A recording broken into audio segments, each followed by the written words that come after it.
అరే అరే నువ్వు అష్రఫ్? వెళ్తూ ఉండగా విశ్వనాథ్ అన్నయ్య బండి చూశాను, అందుకే వచ్చాను. ఏంటి అన్నయ్య ఒక్కటిచ్చానంటే ఎప్పట్లాగా మాట్లాడితే చాలు. నువ్వు రావడం మంచిదైంది. నీతో ఒక విషయం మాట్లాడాలి. పద. దిలీప్ సార్, నువ్వు అష్రఫ్ బండి వెనకలరా? అలాగే సార్.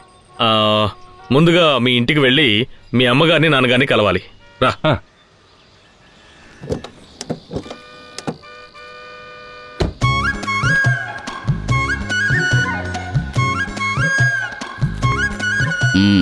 హలో. పోలీసులు చెక్ చేస్తున్నారు. వాళ్ళు ఆపారంటే నువ్వేం మాట్లాడద్దు. ఆపు. ఏంటో అడుగు. వెళ్ళొస్తాను.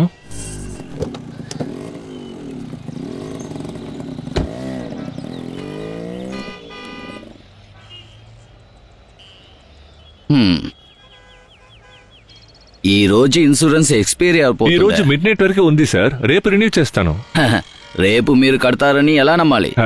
ఇలా అడిగితే ఎలా సార్? ఓ 5-10 ఇచ్చి వెళ్ళవయ్యా త్వరగా. లంచ్ అడుగుతున్నారా సార్?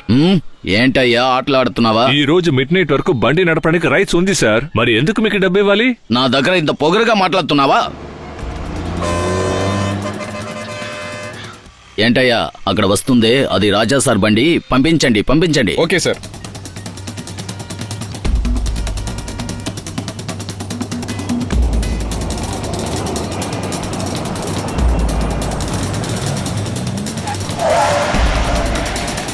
ఒరే నీకు ఎంత ధైర్యం, బయటికి రారా, బయటికి. సార్ వద్దు.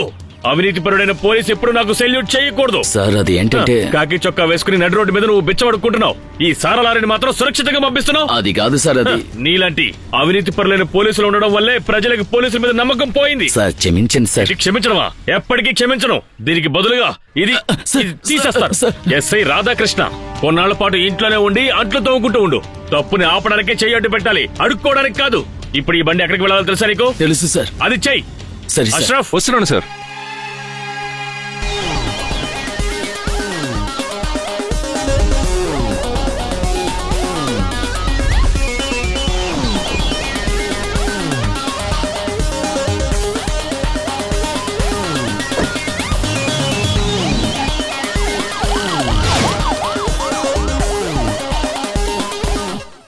Sir may I come in? Yes come in.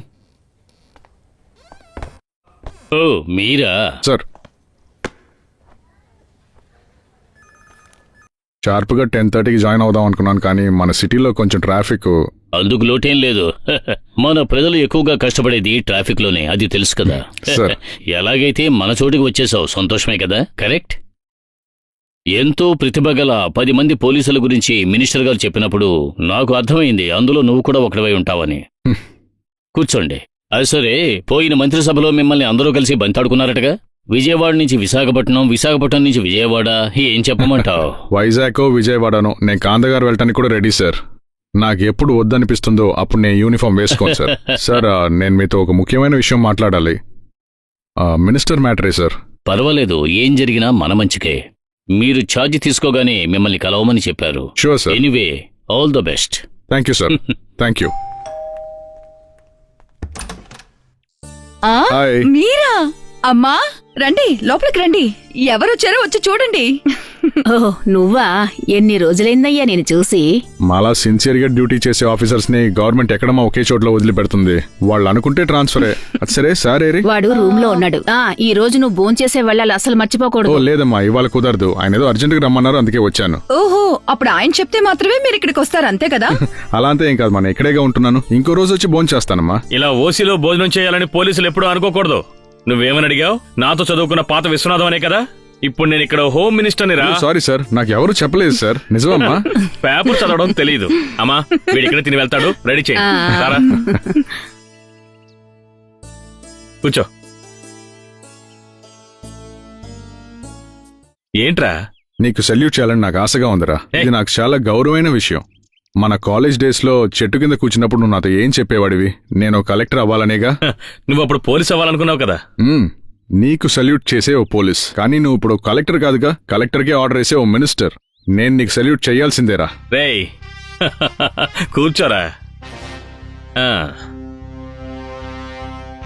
అంతా బానేగా జరుగుతుంది, నాకెందుకు ట్రాన్స్ఫర్ ఇప్పించి ఇక్కడికి రప్పించావు? అదొక సీరియస్ విషయం రా. పైగా నా డిపార్ట్మెంట్ కి సంబంధించిన విషయం కావడం వల్ల నేను సహించలేకపోతున్నాను.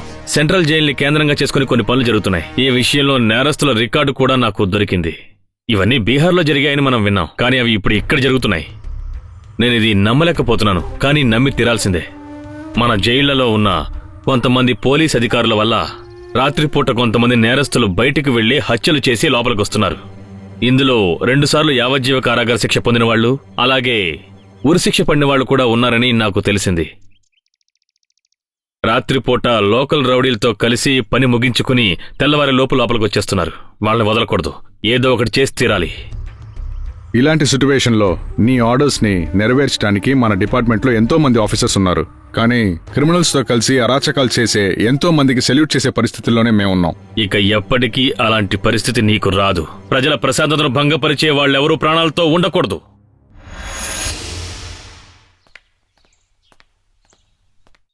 Good morning sir. వెళ్ళిన పని ఏమైంది? సార్, అది మనం అనుకున్నది నిజం సార్. ఇది ఇప్పుడు మొదలైంది కాదు, కానీ ఏంటి విషయం ఏంటి? అందులో ఒక సమస్య ఉంది. అయితే దాన్ని వెంటనే ఫినిష్ చేయొచ్చుగా. ఈ సమస్యకి కారణం మినిస్టర్ నటరాజ్ గారు తమ్ముడు సార్. వాళ్ళు ఇది చాలా రహస్యంగా చేస్తున్నారు సార్.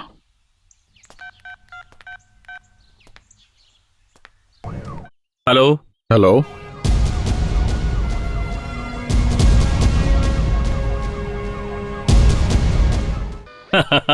నీ యూనిఫామ్ ఏమీ మర్చిపోయి రాలేదు కదా?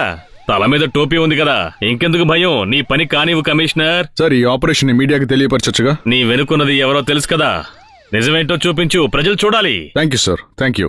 అవునవును, సూపర్ పర్ఫార్మెన్స్. వావ్, కాఫీ వచ్చేసింది.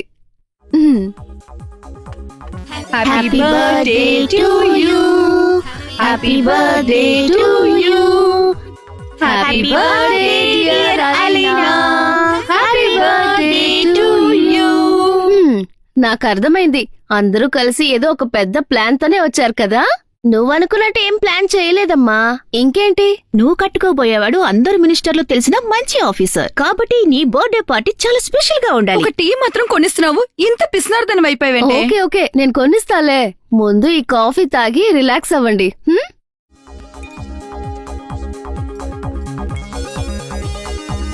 The subscriber you're calling is out of coverage area. ఏమైంది, లైన్ దొరకలేదా? లైన్ ఎలా దొరుకుతుంది? ఆయన పెద్ద మనిషి, ఆయన బిజీగా ఉంటారు. నువ్వే ఆయన కోసం వెయిట్ చేయాలి. అరే హలో, ఏమండి ఇప్పుడు ఎక్కడున్నారు? ఒక్క నిమిషం ఉండండి. నేను ఎన్నిసార్లు కాల్ చేశాను, లైనే దొరకలేదు. ఏమైంది? ఇవాళ ఏ రోజు అని తెలుసా మీకు? నువ్వు మర్చిపోయినా అది నేను మర్చిపోను. ఇదిగో నిన్ను కలవడానికి వస్తున్నా. అరే, మీరు వచ్చే శుక్రవారమే కదా వస్తానన్నారు. ఏంటి, నన్ను మోసం చేయాలనుకుంటున్నారా? నేను ఈ సిటీలోనే ఉన్నాను. వాట్? ఈ రోజు ఉదయమే ఛార్జ్ తీసుకున్నాను. మీరు ఎక్కడున్నారు? వెంటనే మిమ్మల్ని కలవాలి. ఏంటి, నువ్వు అనుకున్నప్పుడంతా కలవడానికి ఈ ఇక్బాల్ ఐపీఎస్ ఓ మామూలు మనిషి అనుకున్నావా? సరే సరే, డ్యూటీ అయ్యాక నాకు కాల్ చేయండి. ఓకే. ఆ తర్వాత బర్త్డే గిఫ్ట్ గా నీకు ఒక సర్ప్రైజ్ ఉంది. ఏంటది? ఏంటండి, త్వరగా చెప్పండి. నీ ఛానల్ కెమెరా తీసుకుని నేను చెప్పే చోటికి రా. నీ ఛానల్ కు ఒక హాట్ న్యూస్ వెయిట్ చేస్తోంది. Okay okay, thank you. Sorry friends, నాకు ఒక ఇంపార్టెంట్ పని వచ్చేసింది. నేను వెంటనే బయలుదేరాలి. నా బర్త్డే గిఫ్ట్ రెడీగా ఉంది, నేను వెళ్ళి తీసుకోవాలి. మనం అందరం మళ్ళీ కలుద్దాం, తప్పుగా అనుకోకండి. బాయ్.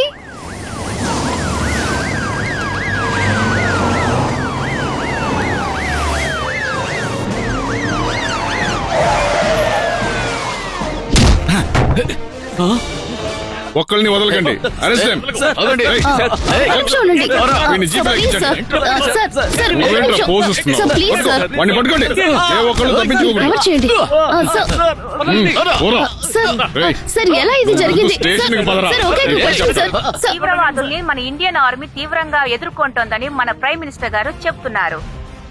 అమెరికా ప్రధాని బరాక్ ఒబామా గారితో ఈ సమస్యని మన ప్రధాని ఆయనకి తెలియజేశారు. రేపు జరగబోయే ఒక ముఖ్యమైన సమాచారం.